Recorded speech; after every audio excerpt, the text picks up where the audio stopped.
সেরাদের জন্য ফিফার পুরস্কার আছে উয়েফারও, কিন্তু ফুটবলে এখনো ব্যক্তিগত পর্যায়ে সবচেয়ে সম্মানজনক পুরস্কার মনে করা হয় ব্যালন ডিওরকে। 1956 সাল থেকে ফরাসি সাময়িকী ফ্রান্স ফুটবল এই পুরস্কার দিয়ে আসছে। এরপর থেকে গত 7 দশকে এই পুরস্কার নানা বিবর্তনের মধ্য দিয়ে গেছে, তবে এর আবেদন কমেনি একটু।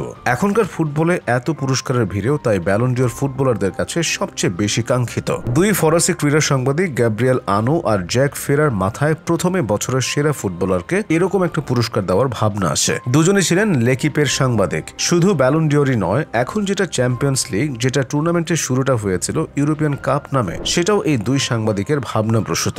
দুজনের ভাবনা বাস্তবায়িত হতে বেশি সময় লাগেনি। 1956 সাল থেকে ফ্রান্স ফুটবল বর্ষসেরা খেলোয়াড়ের পুরস্কার দেওয়া শুরু করে। বিবর্তন হয়েছে অনেক। প্রথম দিকে পুরস্কারটা শুধু ইউরোপের খেলোয়াড়দের জন্যই ছিল, তাই তখন একে বলা হতো European footballer of the year. 1995 সালে নিয়ম বদল হলো ইউরোপের ক্লাবে খেলে এমন যে কোনো দেশের ফুটবলার মনোনীত হতে পারবেন। এরপর 2007 সালে ব্যালন ডিওর হয়ে গেল পুরো বিশ্বের পুরস্কার, যে কোনো দেশের পেশাদার ফুটবলার জিততে পারবেন। 2010 থেকে 2015 পর্যন্ত ফিফার সঙ্গে চুক্তি করে এই পুরস্কার মিশে যায় FIFA world player of the ইয়ারের সঙ্গে। নাম হয় ফিফা ব্যালন ডিওর। কিন্তু 2016-তে সেই সখ্য ভেঙে যায়। ব্যালন ডিওর ফিরে আসে পুরনো রূপে, আর ফিফাও চালু করে আলাদা পুরস্কার, the best FIFA men's player. শুরুতে পুরস্কারের জন্য বিবেচ্য সময়কাল ছিল পঞ্জিকা বর্ষ, তবে 2022 সালে ফ্রান্স ফুটবল আবার এই নিয়মে বদল আনে। বিবেচনা করা শুরু হয় ফুটবল মৌসুম। 2024 সাল থেকে European football association Ballon d'Or গালা সহ আয়োজন করছে, তবে ভোট আর নামের মালিকানা থাকছে ফ্রান্স ফুটবলের হাতে। ফ্রান্স ফুটবল ভোটারদের জন্য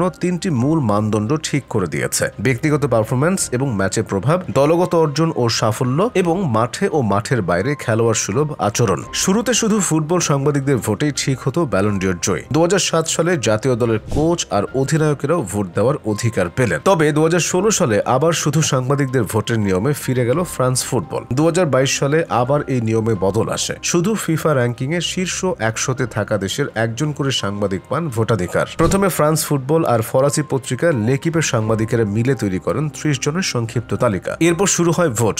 এখন শীর্ষ 100 ফিফা র্যাঙ্কিং দেশের একজন করে সাংবাদিক ভোট দেন। প্রত্যেকে নিজের শীর্ষ 10 ঠিক করেন। প্রথম স্থানে থাকা খেলোয়াড় পান 15 পয়েন্ট, দ্বিতীয় 12, তৃতীয় 10, এরপর ক্রমানুসারে 8, 7, 6, 5, 4, 3, 2 আর 1 পয়েন্ট। সব ভোট যোগ করে যিনি সর্বোচ্চ পয়েন্ট পান তিনি ব্যালন ডিওর জেতেন। সমান পয়েন্ট হলে প্রথম স্থান পাওয়া ভোটের সংখ্যা গুণে দেখা হয়, তাতেও সমান হলে দ্বিতীয় স্থানের ভোট দেখা হয়। এভাবে চলতে থাকে। পুরস্কার ঘোষণার পর সব ভোট প্রকাশ করা হয়। আর্জেন্টিন কিংবদন্তি লিওনেল মেসির রেকর্ড 8 বার জিতেছেন ব্যালন ডিওর। তারপরে আছেন ক্রিস্টিয়ানো রোনালদো 5 বার। সর্বশেষ 2024 সালে জিতেছেন ম্যানচেস্টার সিটির স্প্যানিশ মিডফিল্ডার রদ্রি।